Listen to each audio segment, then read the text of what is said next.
Good morning, Niall. Welcome to my podcast, One for the Road. It's a real joy meeting you. If ever I say to people about Niall Harbison, they go, "Oh, he's that amazing man who rescues dogs and that." And you've got an incredible reputation, mate. And what you've done in recent years is fantastic. So well done, mate. And thank you so much for joining me today. How are you? Oh, good. Thanks for the lovely intro. It's very nice to chat to you as well. Yeah, good man. Where are you currently speaking from now? I'm actually in a place called Koh Samui, which is an island in the south of Thailand, and it's absolutely roasting. It's like nearly 35 degrees, Oh whatever my that is. God, that's one of those places I've always wanted to go to. And my son's just come back from Thailand actually a few months ago, and he's now looking at moving out there because he loves it. Absolutely loves it. Yeah, it's a wonderful way of life. There's a lot of people from back home, England. I'm from Ireland, but England and Ireland moving here because yeah, it's just a better standard of life, really. Yeah, and that's what he's looking at. He's 31 years old, and he had a month out there nearly, and it's like, oh my God, this is what I want. And he can work remotely as well, so uh, Yeah, he's got that on the agenda. But as usual, Noel, it's a good place to start right from the beginning, so people can get a good gauge of your story. And you say you're from Ireland. Do you want to start off what it was like for you growing up? yeah. I mean, I was actually my parents are from Ireland, but they left when I was 3 months old. So they moved to Belgium because it was the troubles in Ireland, which was like terrorism and all that stuff going on, and they just decided to get out and have a better life and move to Belgium, which is where I grew up. So I grew up in Belgium, which is not the most exciting of places in the world, but it was just nice place to spend my youth. It's a bit safer, and yeah, that's where I grew up. Wonderful. How long was you in Belgium for? Until I was 17. So I grew like literally all my childhood was spent there. I mean, I would get sent back to the grandparents a lot in Ireland and stuff like that. So never lost the touch or the accent, but most of my childhood was in Belgium. I was say you got the accent, mate. It doesn't seem like you was out there for all that time. Yeah, no, there was a lot of like I went home and then obviously parents spoke English and then my friends there was a lot of I went to an international school. There was a lot of Irish people, so yeah, I didn't lose it. Luckily enough, I don't mind I like having the accent. Oh, it's lovely. And so what was it like for you growing up? Like anything stand out for you? No, well, I mean, we're talking about alcohol, so I suppose actually I thought my childhood was quite idyllic until maybe about 12, 13. I just remember playing football and just kid stuff, like going to the park, playing like a lot of football. I was into sports and enjoyed school, but a bit of a troublemaker.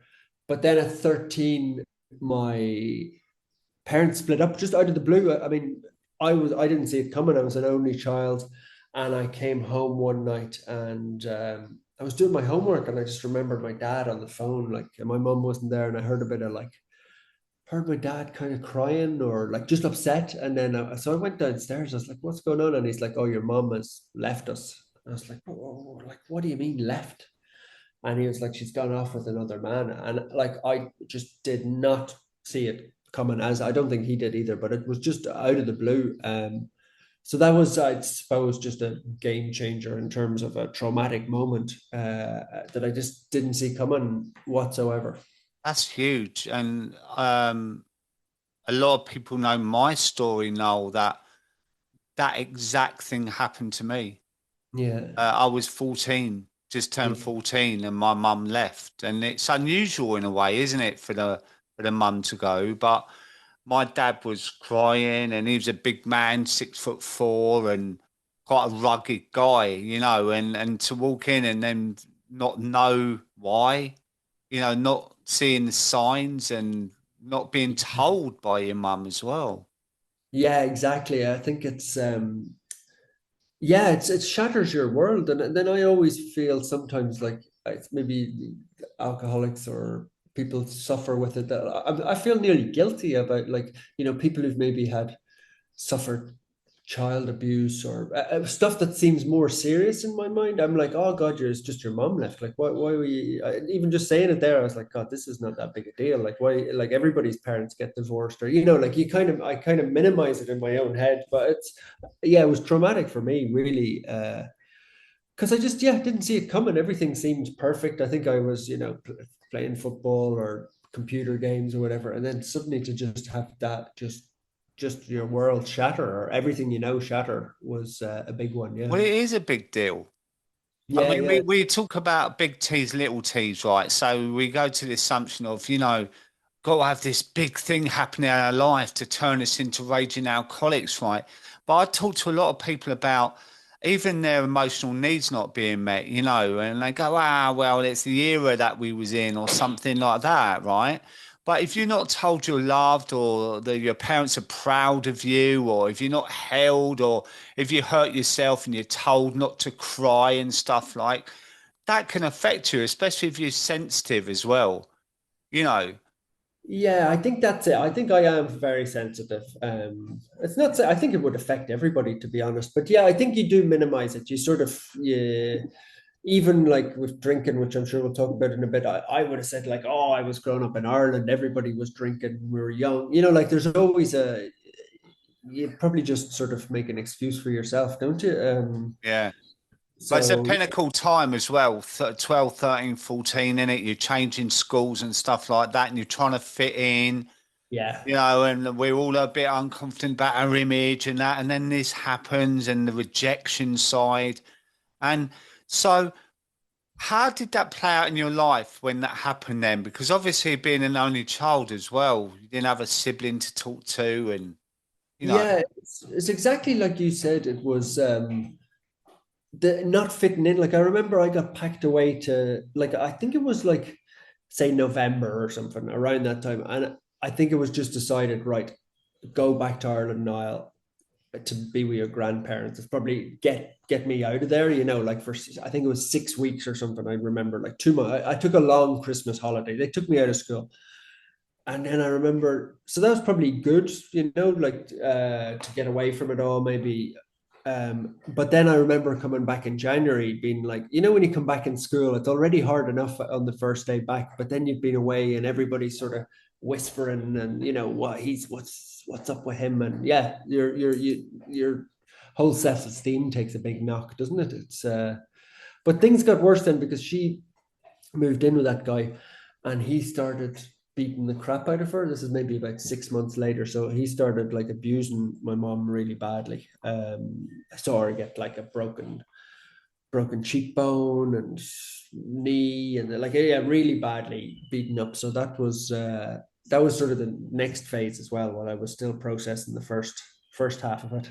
so did you obviously that affected you? So did you know where your mum had gone then when she left, or was there a period of time I that sort of like my dad was frantically talking to her and I think maybe trying to get her back. And there was a period of flux. I sort of knew, but no, actually, the night off, we didn't know where she was. And that Mm. was like, I remember my dad being like, just come home, just come home. We were like, we're not gonna like, it'll be fine, just come home. And the answer was no.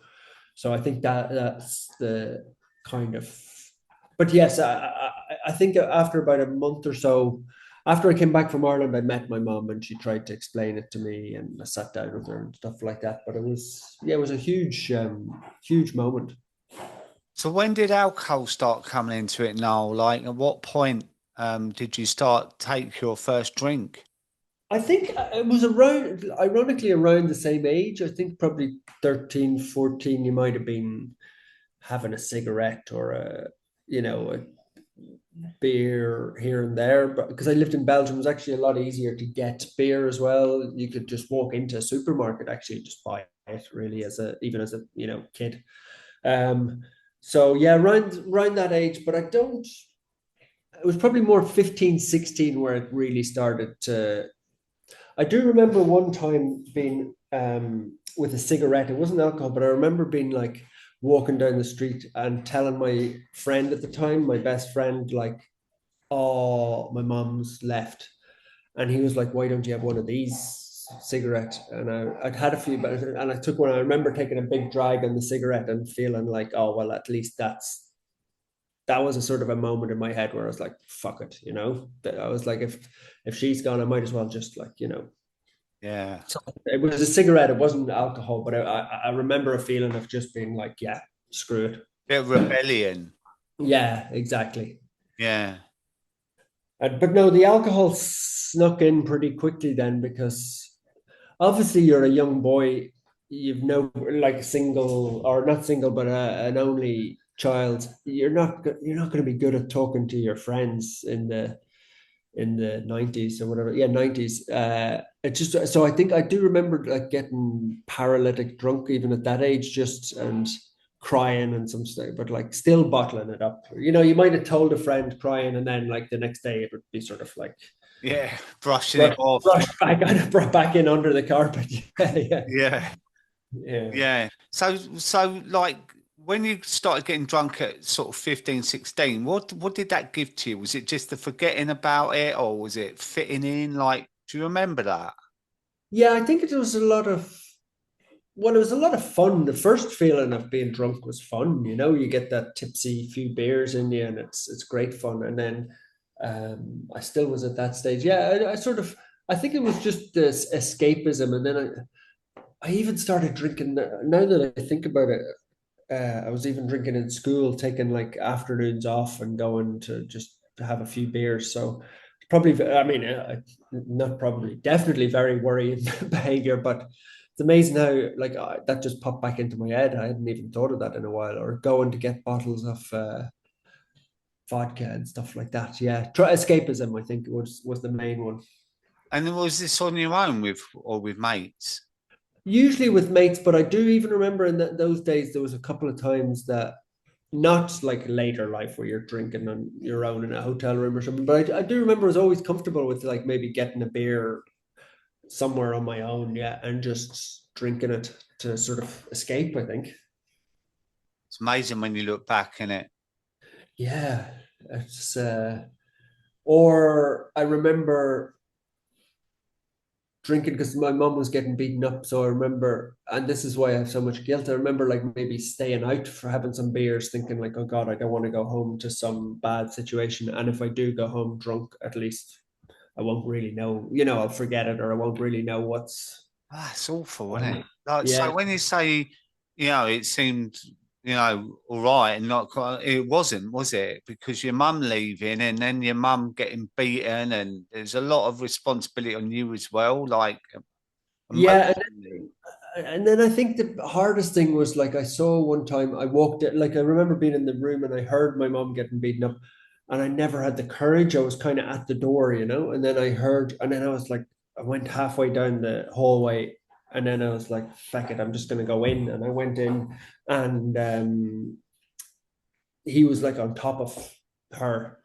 And I started crying so that stopped it, but that was only one time. I remember having this unbelievable guilt about like, why didn't I just get you know, I was 16. I was like, why didn't I get a tennis racket or a fucking Yeah, brick or get a him off brick? her. Yeah, something. But I didn't have so that ate away at me for like a long time. Like I was like, what sort of a man are you? Like you should be able to go in and give him a fucking punch or Yeah. something, you know? Probably in freeze mode. Like you Yeah. probably didn't know what to do in that moment. Do you know what I mean? And Definitely freeze mode. Or then other times I'd be trying to diffuse. I could see it coming, and I'd be trying to diffuse this. I'd be like, make up an excuse, like, "Oh, let's go to the cinema," or let's, you know, like you try and split them up or something. But it's like there's not very little a 15, 16-year-old child can do as well. If so it's, how long did that carry on for? I'd say a year or two. Yeah, good, probably 2 years. I'd say, yeah. What, and she booted him out or No, they eventually had a kid together. My sister Veronica, who I really love, but it took a good I'm going to say 4 or 5 years of ups and downs, and then like like alcoholics say, there'd be honeymoon periods and everything's fine, and but he wasn't a drinker or anything. He was just a nasty person. But maybe I think he might have been abused by his beaten by his parents or something. So there was always a sob story, and he fix himself and all that sort of stuff. Yeah, you got a doggy in the room there. Yeah, I gave him a little nudge. He's quiet now. Yeah. Oh, bless. What dog you got there? Hank, he's a big rescue. He's just suffering in the heat. It's like a big, Oh, I was going to say that listeners might be saying, "Oh, what's going on?" But yeah, oh, yeah, we go on into what you do, with your dog sanctuary and that, and which is an incredible story. yeah. Um, so, oh, Hank, bless. Um, I'm gonna pop him outside the door because he needs to go into the aircon. that's fine. Let's Right, he bear was with. just, I popped him outside the door because he was actually, it's so hot. He's just panting underneath the. 35 degrees is hot. Yeah. Nobody wants to listen to that on their podcast. Oh, bless. It's understandable though. So Niall, going up to when you were 20, what was your drinking like as you hit your 20s? Has it increased? Yeah, I think like I went to actually back to Ireland to study to be a chef when I was 17 because got kicked out of school, three different schools. I couldn't concentrate. I was terrible student because of everything at home. Obviously, I was always bright. I thought like I was reading encyclopedia. I wanted to learn, but I just couldn't fit into school, so they kicked me out.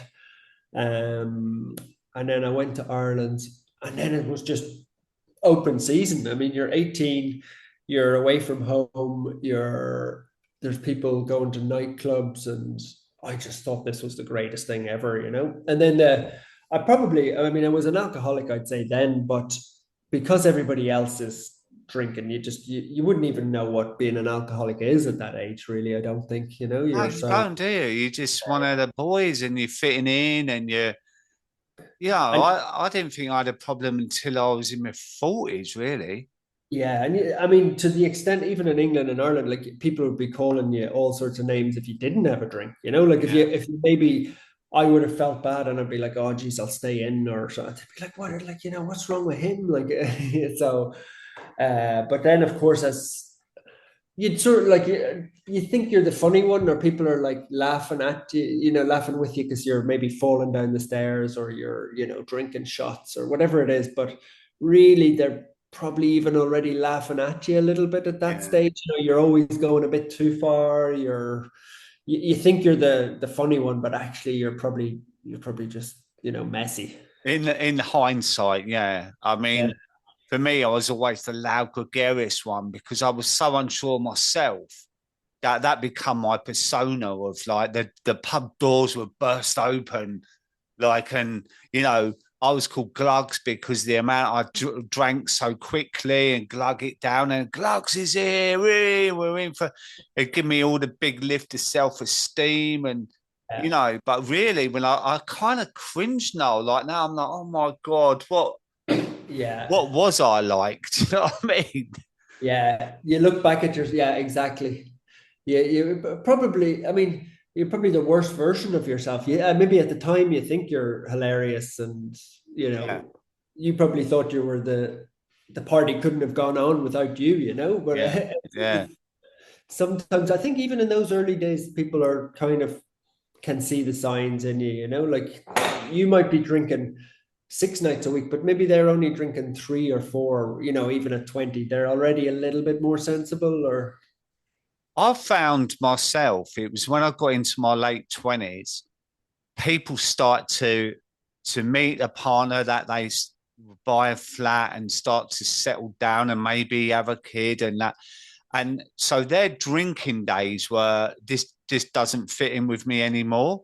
But for me, it was like, it seemed to the party's still going. Come on, come out and let's have a beer. I didn't want it to end. And I think what I got from that was how different my drinking was to theirs because they could have a night out and then not drink for a few days. Not, but me, it's like, well, I've got to go to the pub Sunday and I've got to have a drink after work Monday. Was yours like that? Yeah, absolutely. Or you'd people would start doing things maybe sober. They'd be like, "Oh, we'll go for dinner," and people would be passing. They'd be saying like, "Oh, I won't have wine tonight," and I'd be like, "What the hell are you? What are you talking about? Like, we're here to get drunk. Like, we're not here to like, Mess we're about. yeah, exactly. I'd be looking, the eyes of the waiter or trying to like what. So yeah, people do start to get sensible, and I think it's completely different now. Jesus, young people are barely drinking from what I can see, or Yeah, they're a yeah, lot more sensible. But back then, you could hide it. You could, you'd have different friend groups. You might have your football group or your college group or and they wouldn't be out every night, but you'd be with a different one every night. yeah. There'd always be somebody to drink with. And was you at this stage of your life drinking alone at all? Yeah. I would have already been doing that. Yeah. Even after work, I would always have been comfortable picking up 6 cans on the way home from work and just drinking those, which I didn't think was a problem. But I mean, obviously, it's a huge red flag. But I just loved the taste of, or the escapism, not the taste. This just I would have a joint and 6 cans, and then just everything would melt away. You wouldn't have to deal with your own head even. Did you know what was in your head at the time, or was it just life getting in the way, like stress of work and like, do you know what? I've worked hard today. You say you was a chef, that's quite stressful. And is it like, do you know what? I deserve it. It's a reward. I've had a hard day and that kind of thing.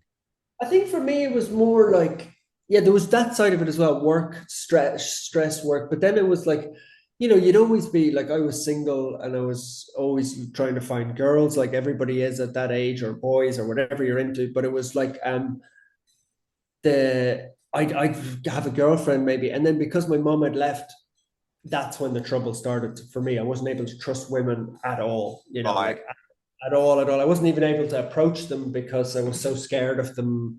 So Leaving. I just, yeah, I'd have to, yeah, exactly. So I'd have to just get paralytic drunk to deal with that worry.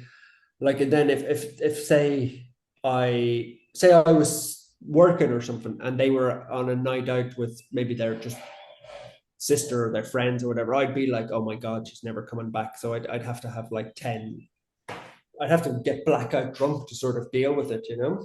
Yeah. Yeah, I understand that. The separation anxiety, like if your mum can leave you, any woman can leave you, kind of thing. Exactly. Yeah. So Trust. yeah, trust. Exactly. But then there's a large part of that era. I know it's easy to blame it on an era, but like the 90s, like there was just always, that the social, there wasn't really like the internet, or other stuff. There was like you went to the pub, Yeah, like you yeah. you met your mates at the pub and you had, like, I wasn't having 2 bottles of beer. I was there for 8 pints. So like it really did revolve around the pub. Like what else were you gonna do? Like Yeah, watch TV or go to the pub, really? yeah. So you're at that stage. Did your drinking get worse or did it stabilize for some years? Because for me, it just was like a scale of 1 to 10. I started with a couple of Fosters. That led to loads of beer. That led to wine, cider, then wine. Then I put on loads of weight. And then I Googled what alcohol is low in calories, vodka. That led to half a bottle in 10 minutes to a bottle to a litre, and then litre and wine. And so it's on a big sliding scale. Yeah, I always, like, when I was like, I think I had phases. Like, there was times I got sober for a month, or I'm sure most alcoholics are like this, like I did a weekend off or a month or a couple of weeks, and there's always some sort of attempt, but I was always failing. And then you start to make rules. I start to say like, right, I'll only drink beer because I never seem to get into too much trouble with beer. And I can remember the night before. Or another stage, I was like, I'll only drink shandies. I won't go out on, Mondays and Tuesdays. You're always trying to make up some sort of rule that, Negotiate, innit? yeah, But then wine was always my bad one because it's just, you could drink it really quickly and it also got you very drunk. I just like you could three glasses, 4 glasses of wine you can drink in no time, and Yeah. you'd be tipsy on that.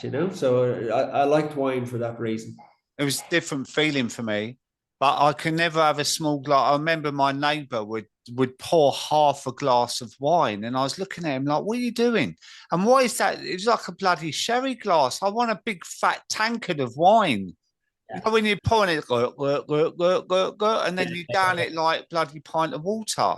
Yeah. Um, Same in the restaurants. I remember you'd be out and you'd order a bottle of wine between three of you or something, and I'd be like, I'd have the first one gone, and I'd be like looking at everybody. You're analyzing where the waiter is, how I yeah. can get, and then sometimes I'd just be like, oh, bring me a cocktail. Like I can't be involved in this Yeah, slow. yeah, yeah. Watching how slow they're drinking, and when it comes to rounds, and you've done yours, and they're still like us one sip down, and it's like, right, I'm going to get an in betweeny.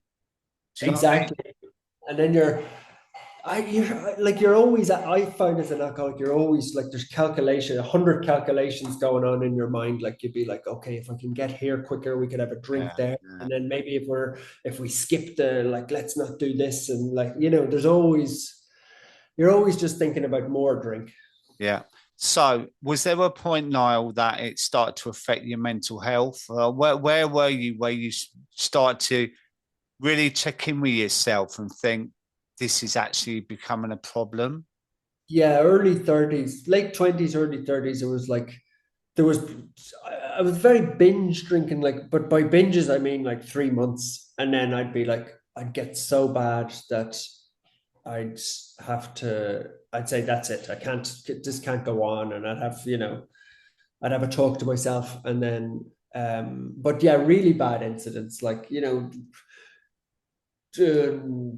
three bottles of wine on your own at home, and not like blackout drunk on your own at home, and being online, or um but yeah, any excuse really. I'd be in nightclubs, and then I never really did a lot of drugs, but like when I get drunk, and then somebody would pass a line of cocaine or something, I'd be like, yeah, great. Like I'm going to be able to drink even more that because of that. So but I just was always very wary of drugs because I thought, because of my personality, I was like, Jesus, if I get into that sort of stuff, I'm in big trouble. Oh my God, there's so many synchronicities with you and me because like my mates used to do all sorts of crap, and it's like, no, I know where I am with alcohol. And even though, like, if I knew that if I had gin or something, I would get more depressed, or whiskey would make me feel a certain way. But I kind of monitored what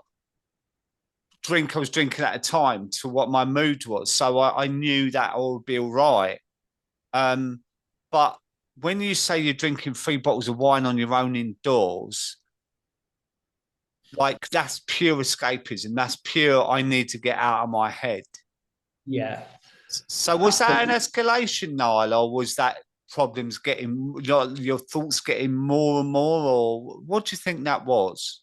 Yeah, definitely. Like I think I got to 30. I mean, I'm talking very general here, but probably around 30, and you see everybody's maybe got their life together, like, and then you're down to about maybe one or two friends like you who are, still all over the place, but everybody's maybe getting a house or a car or a baby, or not that those things should be the only measure of success, but you're looking around going like, Jesus, I'm still a mess. Yeah. So um and then I was working stressful. Yeah, I always struggled to fit in socially and stuff. So then I would just, yeah, pure escapism. So did you wake up one day and go, I've got to change, or was it a combination of different times where you were planting a seed for yourself? Yeah, I tried a few. I actually did 6 months sober one time, and it was brilliant. I did therapy. It got so bad that I did therapy, and I did. Somebody took me to an AA meeting, which I hated. It just wasn't for me. I did therapy, and I did a bunch of stuff, and I was like, right, I've really got this cracked now. and life was great and fit and all that. And then it just uh, fell off the wagon. I can't remember, just a beer. I just had a beer. I was like, this is boring, like Yeah. so there was, I'd say 20 times where I fell off the wagon, or 100 times. I was very conscious that I was an alcoholic, but when it really hit the was in Thailand. I was here, and I went on the mother of all benders. I was 41, and it was a 6 week bender, but you'll understand this because you're an alcoholic. But I was drinking 3 bottles of wine at a time, like 2 bottles of wine to calm down. Like I had to just get those into me to calm down. Then once I was calm, I would have sort of an enjoyable 4 beers, 5 beers, just to sort of like you're tipsy. But then I'd finish it off. I'd have 2 Valiums to get my nerves back down, and then on to whiskey because it was like so that went on for 6. But I was doing that 3 times a day. Like I was drinking, falling asleep, waking up, and starting all over again. So that went on for 6 weeks. So that's when I hit the rock bottom, and I had to go to hospital then. Because it was so serious. It nearly killed me. I tried to drink myself to death, to be honest. Oh my God, that's awful. That's Yeah. absolutely awful. So when you were admitted to hospital, did you have a seizure or something, or was it? No, I just knew myself. I think, well, I know I woke up at 6 one morning, and I was like, if when you're an alcoholic, it's like, if you're a normal drinker, maybe listening to this, you would get the fear or a little hangover, you'd be a little bit nervous. I had that times 100. So like I was, thought I woke up and I was like, oh my God, I'm actually gonna die. I'm close to death. But you could calm it down. If you got the 2 bottles of wine into you, a Valium, you'd be just back to normal. But then I got to the stage after 6 weeks where I could, I'd have a full bottle of whiskey, and then I still couldn't. There was no more. The alcohol wasn't working anymore. I Yeah, couldn't yeah. couldn't get calm. So I had a sort of a massive panic attack, stroke. I thought I was having a heart attack, whatever. I don't know what was good, but the body just said like that's it. So I just got home and I said I need to go to hospital to my friend, and he came and got me, and I was drinking a bottle of whiskey on the way to hospital because I knew I still needed to even be able to talk to them. I needed something in me to just like calm me down. So they admitted me, and then it was big needles and all sorts of stuff because it's very dangerous if you just stop drinking. You have to get a bit of help. So But it there can was, be, and but I didn't get help. Literally stopped. I was drinking a liter of vodka a day, and or 3 bottles of wine and some beers and whatnot, and I just stopped.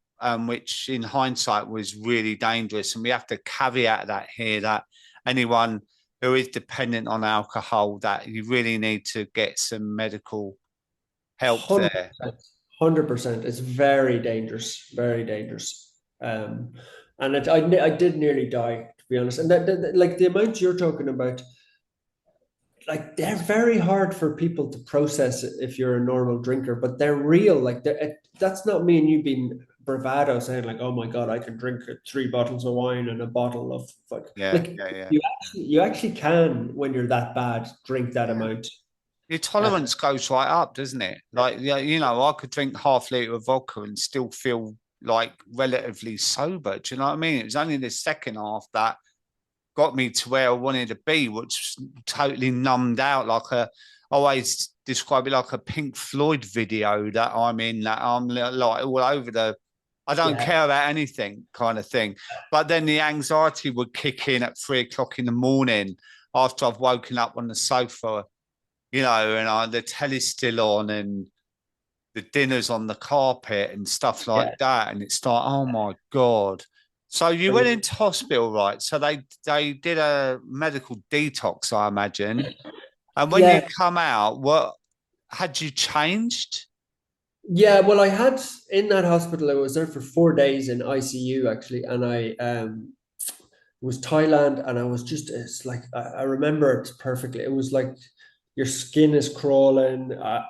It's like as close as you can feel to death without being like it was the most horrible feeling in the world, like a hangover that a normal person gets times 100. It really was just horrible. And I said to myself, I was like, if I somehow get out of here I'm never drinking again. And I said that, I told myself that. And then it was like genuinely the best thing that's ever happened to me because it gave me the fright of my life. Somehow in there, I was like nearly looking at myself from above. Do you know what I mean? Like Yeah. I probably like I was kind of saw myself and I was like, Jesus, you're in a hospital in Thailand. You've nearly drunk yourself to death. This is the end. You know, this is how you were going to go. And that was what I needed. It wasn't for me. It wasn't therapy. It wasn't. It was the shock that I finally needed. And I just on a sixpence just said like, that's it, never again.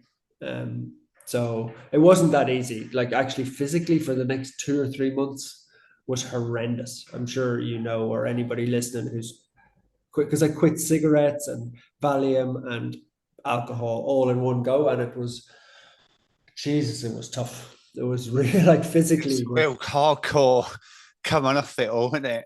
yeah. It's not like you're counting down the minutes sometimes. You know, I was like, Jesus, if I can just get to like.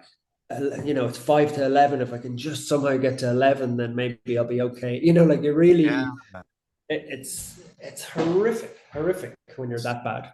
Yeah, it is. So what do you think got it through? Was it just pure belief of I can do this, or was it like I cannot go back to that hell again? Yeah, it was just I can't go back to that hell. And I read somewhere just one line because people were very supportive. Obviously, I'd ended up in hospital and they were all messaging me and stuff, and I really felt that. And but then I read one line that people would like they'll support you the first time, but they won't support you the second time, or something like that. Or I can't remember the exact words. And I just was like, yeah, I was like, if I do this again, I'll be dead. Basically, Right. so I was So like, it's like a you're cat of nine lives. You'd had your nine. I was all out of exactly. I was like, if Yeah. you sip one more beer, because like you will go harder the next time, and there's no other level. The only other level is death. So I said that's it. I was like everybody, probably bored of. I was like, what sort of personality will I have? What will I do? I'm going to be bored. I'm going to be miserable. All the things that go through your head. I was like, my whole personality was alcohol. So. Yeah. I was terrified to Your identity, isn't it? That's who you've been all your life. So, I've always often described it as coming out of prison after 20, 30 years where you're so acclimatized to that regimental lifestyle, and yeah. always when you come out and you're at the gates, you either rob the bank to go back in or you move forward, and it's changing everything, isn't it? And learning who you really are as a person, like who is Niall Harbison without alcohol, without the bravado and the drugs and the, Yeah, you know, that's it. And then there's not. I mean, there's. I wish I'd known about your podcasts then because I was always looking around for stuff. Like, there's not. It's still hard to talk to friends because not many people are a full-on alcoholic. I didn't like AA; it just wasn't for me. And then I was like always trying to find like videos on YouTube or anybody talking about it, like even celebrities or listening to other people's stories always really gave me a lot of like it gave you hope really because here's somebody talking about it in the exact same things that I feel and that they've gotten through it. So yeah, I think the more people like yourself or myself talk about it, the better because there's people out there right now in hell suffering. yeah, there will be for a Yeah, long time, but I do see a shift. It's a slow one, but things different now. So there's a whole conversation around AA, and I'm quite open to the fact that it didn't work for me. Um, but it's interesting that you've labelled the name alcoholic a lot, and there's a lot of people that don't even like that label, right? So yeah, probably for you, identifying as an alcoholic really helps you. For me, it's like I don't like to be labelled as an alcoholic because I'm more than that. I'm a human being, and my drinking escalated from trauma growing yeah, up, and I used it to help myself. It helped me, but it got out of control, and then it took me over. And for me, it's like I'm the only one in its core that can get away from this. And I Yeah. don't want to spend the rest of my life labeling myself as an alcoholic because I've moved away and I'm now 6 years and a few months sober. And I now look at it as in the past, but I'm also mindful now that it can be just around the corner lurking. But it's Yeah. interesting that, you know, how you frame yourself as an alcoholic, and you've said it a few times. How does that help you, or is it something you say, or? It's funny, I've heard a couple of people. Genuinely haven't thought about the terminology that much, but I've said it a few times, and a few people have sort of said that to me exactly how you said. I think I think everybody's different. Like I know I have a few friends who swear by Alcoholics Anonymous, and they have to get their meeting, and if they don't get their meeting, and they've been sober for 20 years, but they're still going to 3 meetings a day. And I just think if that's working for them, brilliant. Yeah. If you need to go up on top of the mountain and do yoga and naked, great. If you want to be if you want religion, whatever it Hundred takes. percent. I agree with you. I agree. It's just the label I struggle with, right? Yeah, Because yeah. we're more than the word. Do you know what I mean? It's like, I don't even want to go down where you're not a smokeaholic, you're not a sugarholic, and all that the stuff. It's more Yeah. how I feel about it myself. Is that I don't want to identify that as the rest of my life. But That's it, a good way of thinking about it because you're I hadn't really thought about it like that because you're past that stage in your life like that. Yeah, I get what you're saying. I want to move forward all the time. Yeah, I want to put it in the past. Say, I did have a problem with drinking, and I don't anymore. My life's changed, and I've moved on from that phase. I believe we're in phases. It's like, like when you move house or you've moved from Ireland to Belgium to Koh Samui. There are phases of your life, and now I'm in a phase that I don't have a drinking in my life, and it's a new phase where I'm learning about myself. And I've just come off a course learning all about EFT, emotional freedom technique, tapping. yeah, That wouldn't have been in my life if I was still drinking. I'm a trauma informed coach. I've done so many things now that seems way back then, those miserable mornings of waking up and like, oh my God, I've done it again. And I don't remember what I've said. And I've upset looking at your phone. And that feels so far removed now that all the time I'm labeling myself an alcoholic kind of brings it back. it's a good point. And then it's like what you say about just being around the corner. Like it's. I feel like really. I think I'm 4 months or something like that, and I feel like really safe from it. I don't think I'd ever drink. I mean, it feels like 99.9%. But then it's like, is it? Do you know what I mean? Like, is it Yeah, like? Oh, yeah. You always. So what you said there was 4 months. You're 4 years and 4 months, aren't you? yeah, yeah, yeah, Yeah, yeah. So yeah. Well done, mate. And yeah, but you can never be complacent because it's like a bloody stalker. yeah, It might go away, but then one day you'd be walking down the high street and see him coming out of an alleyway, and it's like, oh my God, I thought you'd gone. So yeah. you always got to keep an eye on the ball. Do you know what I mean?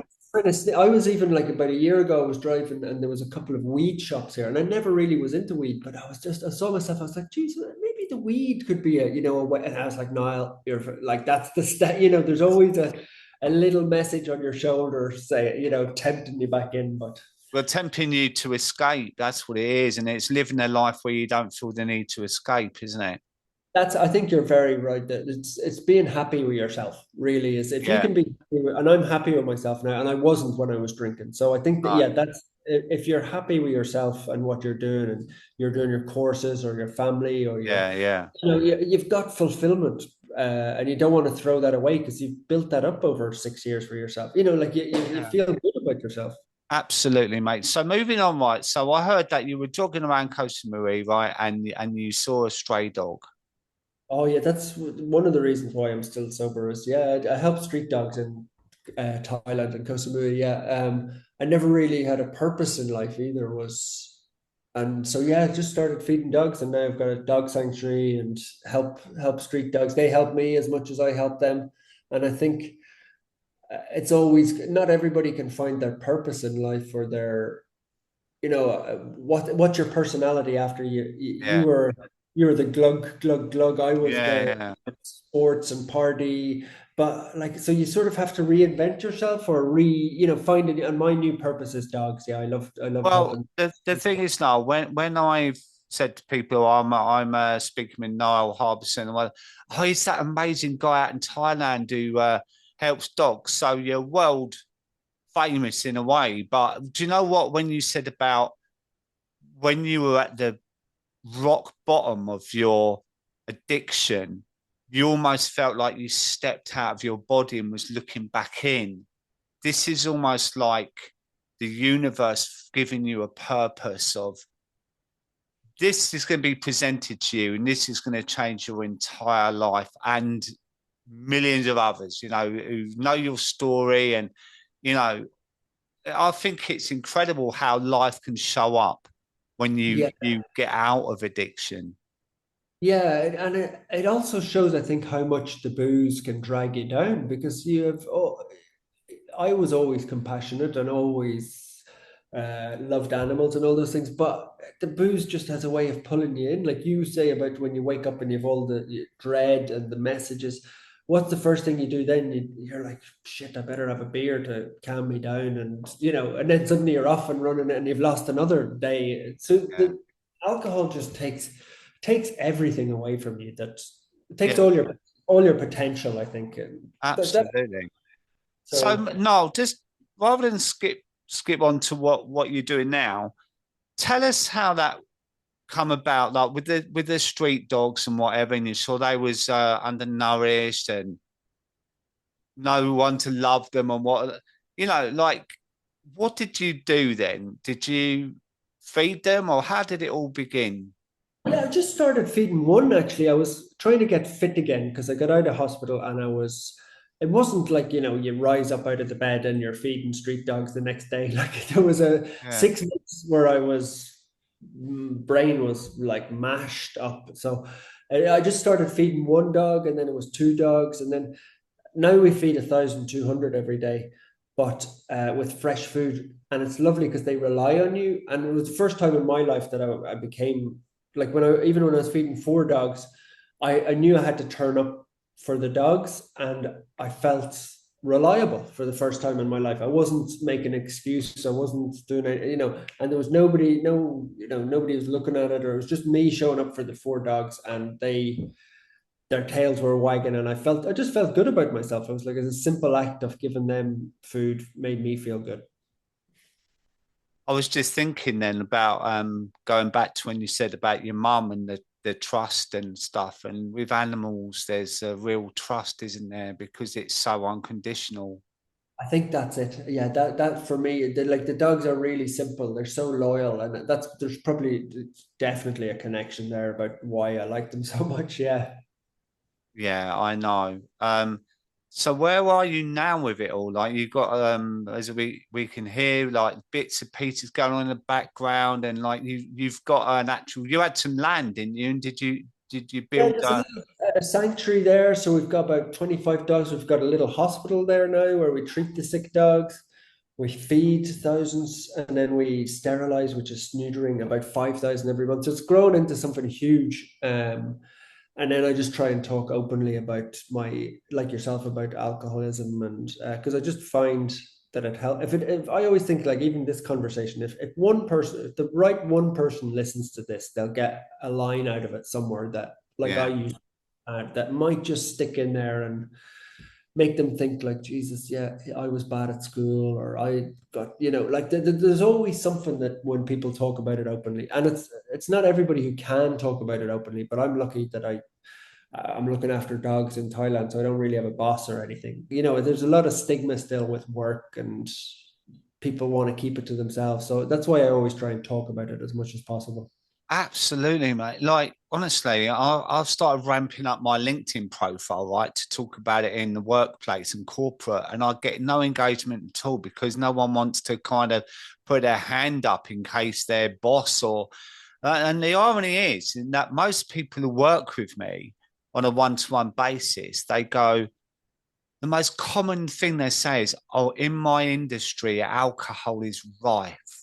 It could be any It could industry. be any industry, right? And also, there's free booze fridges and stuff at work, and there's big corporate meetings that there's booze after, or you know, taking clients out for meals and stuff like that. It's like there's playing with the drinks and that.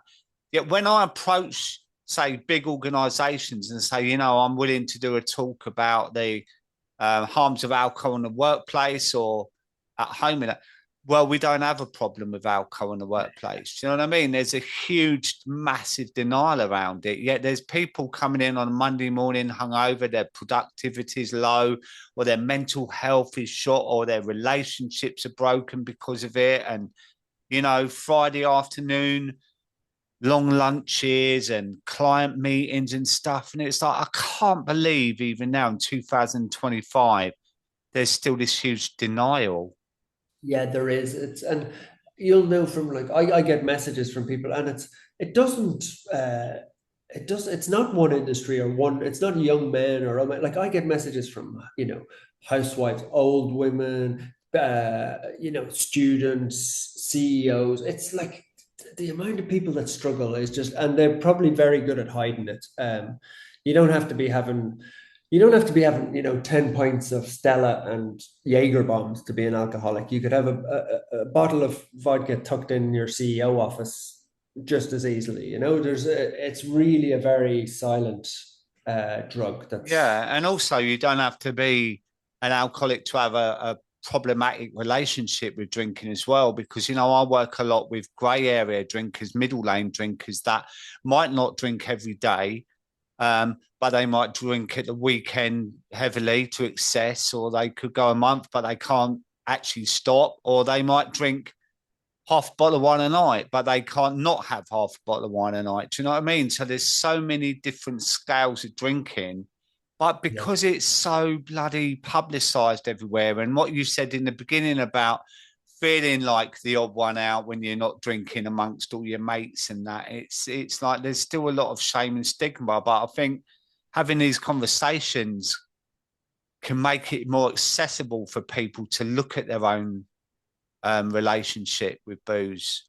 Yeah, I think my biggest fear is probably a lot of what was that I would just be boring and that I wouldn't fit in or have a social life, or just I wouldn't have it. But it turns out like whatever you're into, be it gym or sports or walking, or it doesn't even have to be an activity, like you might be a painter or whatever. I don't know. I'm trying to think of random things, but like you're going to be better at it, and you're going to be up at 7 or 8 in the morning doing it, and you're going to love it. Yeah, And it's always the opposite. I say all these limiting beliefs we have. We draw a list of limiting beliefs down, right? Of no one's going to like me. I'm going to lose all my friends. I'm going to be really boring. I'm not going to be able to sleep. All these limiting beliefs, right? Write them down and write down the opposite. I will yeah, make new connections. My yeah, sleep will be better. My eating will be better because you're not going to be bloody eating junk when absolutely, yeah. you Like know. even I remember when I gave up, the lads that I would have drank with here were sort of Germans and foreigners, and they played football, and I only knew them from drinking. But then I went into hospital, and I remember still the first time, 2 weeks afterwards, like they invite, or a month after, they invited me out for dinner, and I got there and everybody had a glass of sparkling water in front of them, like they'd made an effort to, these were guys that I sort of just knew in passing, but like men, and they brought their partners, and they were all not, I was like, guys, just have a beer, like that's not gonna but it was, I just found it so sweet that people will surprise you with how nice they are and how accommodating, especially if you, it's hard, but if you tell them you've got a problem with drink, people are actually a lot better than you think. Yeah, yeah. So before we go, Noel, and we discussed about a lot of people promoting and whatever, but I think you've got a new book out now, but it really ties in with your recovery journey, doesn't it? And do you want to just touch on that before Yeah, we well, go? book's just called Tina, and it's about a dog that was on a chain, and it kind of talks about my alcoholism and everything as well. And it's out, yeah, next week. But like I said to you at the start, like I'm just that talks a lot about my battles, and I'm very open about it. But I'm happy to talk about that anywhere, because not just in the book, because it's just helped so many people. And yeah, the book's just about how I've rebuilt my life from scratch and put my heart and soul into it. But you can do things like that when you're sober. Like writing a book might be an idea when you're drunk, and you might think you're like Ernest Hemingway or something, but you won't get past 2 pages because you'll mess it up and be drunk. Whereas when you're sober, your dreams can come true. You know, the things that they don't have to be, flying a plane. It could just be that you just want to be a good person, or you just want a family, or whatever it is. And if you get off the drink, anybody who's listening, you can have an unbelievable life. That's the sort of message I think both of us are saying. Yeah, 100%, mate. And you're right what you say, there's social media can present sobriety sometimes in the wrong light, where you are doing all these extraordinary things, running marathons and that, and it can actually put you off. And it's Yeah. actually, you can really begin to live a real, true, authentic life and be at peace with yourself, no matter what you're doing, just a bit of mindfulness, a bit of yoga, a bit of breath work, like just to calm the nervous system down and be at peace when you wake up in the morning and feel gratitude and glad to be alive. Because, like, by the sounds of it, you and me were quite similar in our drinking. We lived a life of chaos, pure chaos. That can be addictive as well, and that's why sometimes when the idea of sobriety is presented, is like, oh God, it looks really boring. But Yeah. like when it all calms down and you reach a stage of, God, do you know what? This is actually really what I need in life. Yeah, yeah, it nearly becomes addictive to have the healthy life. Then like but you don't have to go crazy either. Like I agree with you. You don't have to be running marathons, or like that's you just.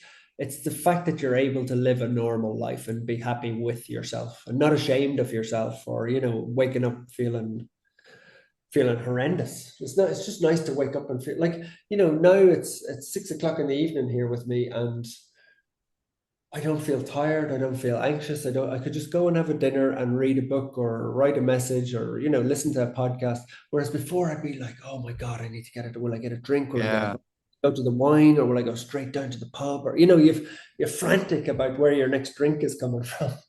Your bandwidth's full up, isn't it? It's like the bandwidth is like, that's why I say, if you reach a stage where you can't moderate, why even attempt it, right? Because moderation to me wouldn't interest me. I either drink nothing or I drink to get drunk. Yeah. Why would Yeah. I ever want to get to a stage of, oh yeah, I can share a bottle of wine on a Friday night? Well, Yeah. no, that's not what my brain says. I want to get drunk. I remember a therapist said that to me once. She was like, let's not rule out the fact that you're not an alcoholic. Maybe one day you could be sharing a bottle of wine with people. And I was like, Jesus. She don't get it, does she? No, I was like, maybe you're not the one for me because you don't get it. There's No. no. I'll steal the bottle of wine and drink it all and buy another one would be It's yeah. horrendous, isn't it? Honestly, it amazes me how some people see drinking, but it's that you know you have to be in there, I think, to know what it's like. In your own head. It's not a nice place, but then when you get out of it, it's a wonderful place. But Absolutely, and we can be the example. But no, thank you so much. Keep on doing your amazing work. Honestly, it's a fantastic story of recovery, and I'm so pleased that life is good for you, but for all those wonderful dogs as well. yeah, I'm going to go and listen to a few of your older podcasts now, because I think it's good practice to not let the guard slip down, to hear other people's stories, that it's how bad it was. Because as time goes on, I don't see the danger anymore. So it's good to always be reminded of how bad things are compared to how good they are. Yeah. Okay. Well, there are 140 something episodes for you to get stuck in. So. Thank you so much, Noel. It's been a real joy. Thanks for joining me, mate. Same to you. Good to talk to you, David. Cheers. Bye.